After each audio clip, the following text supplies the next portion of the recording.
എനിക്ക് ഞാൻ കണ്ടു ചിരിച്ചൊരു സംഭവം ഇങ്ങനെ ചാടി ചാടി വന്നിട്ട് മടി കയറി കുത്തിരുന്നില്ലേ, അത് നല്ല രസമുള്ളായിരുന്നു. അതൊന്നും എന്തെങ്കിലും ഒന്ന് ചെയ്യാൻ പറ്റുമോ എല്ലാവർക്കും?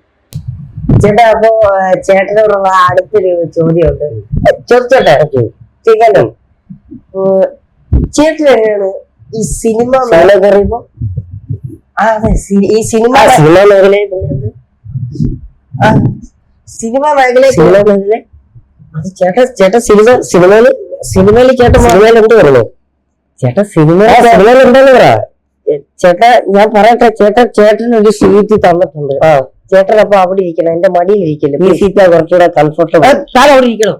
എത്ര പെട്ടെന്നാണ് നിങ്ങൾ ചെയ്തത്. അതാണ് എനിക്ക് നല്ല ഷൈയാണെന്നൊക്കെ പറയുന്നേ. ഇത് അവിടെ കളിച്ചു വരുന്നത്. പക്ഷെ എന്നാലും വളരെ നല്ല രസമായിട്ട് എനിക്ക് ഇഷ്ടപ്പെട്ടു. ഇതേപോലെ എന്തൊക്കെ ഇത് ഇപ്പൊ നിങ്ങൾക്ക് ആരെങ്കിലും പറഞ്ഞു തന്നായിരുന്നു ഈ സ്ക്രിപ്റ്റ് ഒക്കെ എഴുതുന്നത് ആരാ? നിങ്ങൾ തന്നെ? നിങ്ങൾക്ക് തന്നെ ഏതെങ്കിലും സ്ക്രിപ്റ്റ് എഴുതണം അങ്ങനെ എന്തെങ്കിലും തോന്നുന്നുണ്ടോ? ഇത് അവര് അപ്പൊ തന്നെ തരില്ല. 4 ദിവസമുണ്ട്. ഞങ്ങളൊന്നും ഇരുന്ന് ഓരോ ആൾക്കാരുണ്ട്. ഒരു വ്യൂമേഴ്സിന് 4 ടീം കാണും. അതിലൊരു ടീമായിരിക്കും ഞങ്ങൾ. അപ്പൊ ഞങ്ങളെ വിളിച്ചിട്ട് കള്ളരാവിലെ പറയും. അത് കഴിഞ്ഞ് പിന്നെ എന്തെങ്കിലും അതിൽ കിട്ടുന്ന കൗണ്ടർ ഇങ്ങനെ പറഞ്ഞു നോക്കും. ഒരു കൗണ്ടർ കിട്ടിക്കഴിഞ്ഞാൽ ഞങ്ങളെ കൊണ്ട് പറയിപ്പിക്കേടാന്ന് പറഞ്ഞെന്ന് പറയും. നോക്കുമ്പോ കൊള്ളാമെങ്കിൽ അത് ഇവരെഴുതും, എഴുതിയിടും. കൊള്ളത്തില്ല ഞാനാകട്ടെ എഴുതത്തില്ല. അക്ഷരത്തെറ്റാകട്ടെ. ഒരു 4-5 കെട്ടുണ്ട് ഇവിടെ. എഴുതുന്നതല്ല അക്ഷരത്തെറ്റാ. നീ എഴുതുന്നില്ല. മലയാളത്തിന് എങ്ങനെയാണ് A+ കിട്ടിയ? അത് പഠിച്ചു കാര്യമില്ല. ഇത് പെട്ടെന്ന് എഴുതുന്നതുകൊണ്ടൊന്നും കിട്ടുന്നില്ല. മലയാളത്തിലെങ്കിലും A+ കിട്ടിയ ഒരു വലിയ ചോദ്യം കഴിച്ചിട്ടുണ്ട്. മലയാളം നമ്മുടേതായിട്ടുള്ള രീതി എഴുതണ്ടല്ലേ. അത് വായിക്കുമ്പോ വേറെ ഭാഷയാണ്, എഴുതി വെക്കുന്ന വേറെ എന്താണ്. അത് ആ സമയം പെട്ടെന്ന് എഴുതേണ്ട വരുന്നത് കൊണ്ടാ നമ്മുടെ മൈൻഡിൽ ഒരു വാക്ക് വരുമ്പോ അത് പെട്ടെന്ന് എഴുതും.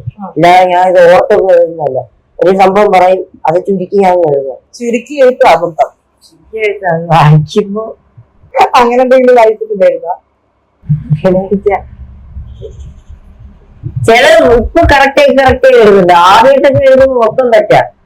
എടാ വിചാരിച്ചേ ശരിയാക്കാം. ചുമ്മാ എഴുതി കൊടുക്കും. നമ്മളപ്പം തന്നെ അങ്ങനെ ഒട്ടായിട്ട് എഴുതുന്നതാ. അത് എഴുതുന്ന അത്രേ ഉള്ളൂ.